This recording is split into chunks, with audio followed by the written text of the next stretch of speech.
Students, this is Anjali and welcome to my YouTube channel IVM classes. तो आज हम लोग जनरली अभी ट्रायंगल का चैप्टर पढ़ रहे हैं। तो हम लोगों ने एक्सरसाइज 6.1 एंड 6.2 कर लिया। जहाँ तक हमने पढ़ा कोस थ्योरम, थेल्स थ्योरम पढ़ा, उसका कन्वर्स पढ़ा। ठीक, ये दो थ्योरम हमने कर लिया। बेसिक क्राइटेरिया जान लिया कि सिमिलरिटी के लिए क्या क्या क्राइटेरिया होते हैं। अब क्या है कि दो ट्रायंगल सिमिलर होने के लिए हमारे पास कुछ कुछ थ्योरम्स दिए गए हैं कि अगर ये चीजें होंगी दो ट्रायंगल में इक्वल, तो हम बता सकते हैं कि वो ट्रायंगल हमारा सिमिलर होगा।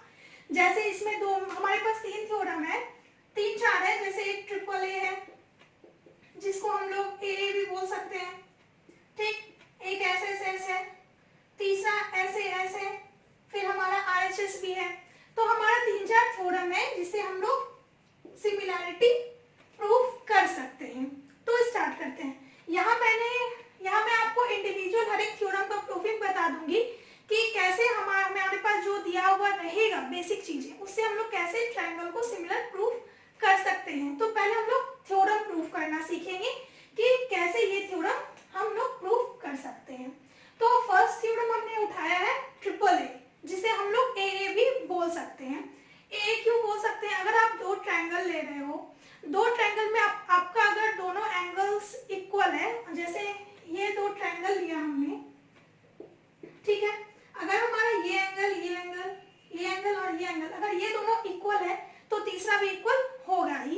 तो इसलिए हम लोग यहाँ पे इसे ट्रिपल ए या फिर ए सिमिलरिटी भी बोल सकते हैं।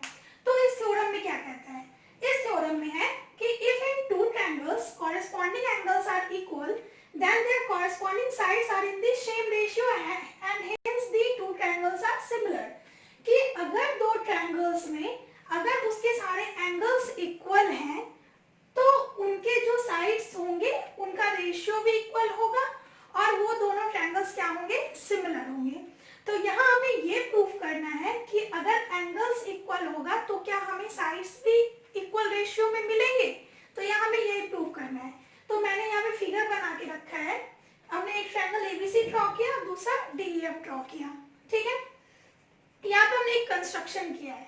हमने DEF में एक कट किया है DP, जो कि AB के बराबर है। हमने AB साइड्स के बराबर DP कट किया है और AC के बराबर DQ कट किया है। तो इसे लिखते हैं। ठीक है, हमने कट किया है, cut DP equal to AB, दूसरा हमने कट किया है DQ इक्वल टू AC और उसके बाद क्या किया है? Join PQ। ठीक है, यहाँ तक कोई दिक्कत नहीं है। तो यहाँ पे हमें मिला है DP बराबर AB and AC equal to DQ। तो अब देखो, अब इसके आगे क्या करना है? यहाँ पे हमें दिया हुआ है एंगल A एंगल D के बराबर है, एंगल A एंगल D के बराबर है, एंगल B एंगल E के बराबर है और एंगल C एंगल Q के बराबर है। तो हम लोगों ने जनरली अभी कट करके रखा है। अब आप यहाँ देखोगे इस ट्रायंगल और इस ट्रायंगल में हमें क्या क्या मिला है।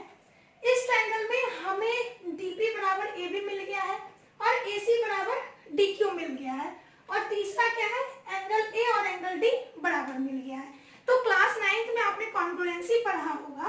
तो हमारा SAS कॉन्ग्रुएंसी से हमारा ट्रायंगल ABC कॉन्ग्रुएंट हो गया ट्रायंगल DEF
ये जो एंगल P है वो एंगल E के बराबर होगा और एंगल Q जो है वो एंगल F के बराबर होगा।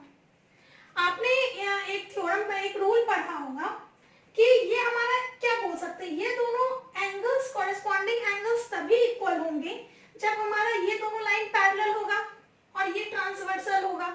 ठीक, कॉरेस्पॉन्डिंग एंगल्स तभी इक्वल होते हैं जब हमारा ये दोनों लाइन पैरेलल होता है। यहाँ इसके अकॉर्डिंग क्या मिल रहा है, हमें कॉरेस्पॉन्डिंग एंगल्स इक्वल मिल रहा है, तो हम ये कह सकते हैं कि हमारा PQ किसके पैरेलल है, EF के पैरेलल है।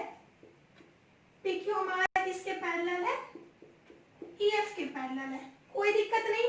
अगर PQ हमारा EF के पैरेलल है तो थेल्स थ्योरम के अकॉर्डिंग क्या होगा, रेशियो हमारा इक्वल होगा। तो रेशियो में हम लोग क्या लिख सकते हैं, DP by DE equal to DQ by DF, Thales theorem के अकॉर्डिंग। ठीक, थेल्स थ्योरम के अकॉर्डिंग हमें क्या मिल गया, DP by DE equal to DQ by DF। कोई दिक्कत नहीं है। और जस्ट हमने यहाँ पे जो कट किया है हमने लिखा है DP बराबर AB, तो यहाँ पे हम लोग इसे पुट कर सकते हैं। तो क्या लिख सकते हैं, AB by DE equal to DQ को हमने किसके बराबर कट किया है, AC बाय DF। अगर दो साइड सिमिलर, मतलब अगर दो साइड प्रोपोर्शनल है तो तीसरा भी प्रोपोर्शनल ही हो गया, और तीसरा हमें क्या मिल जाएगा, BC बाय EF। तो यहाँ पे ये हो गया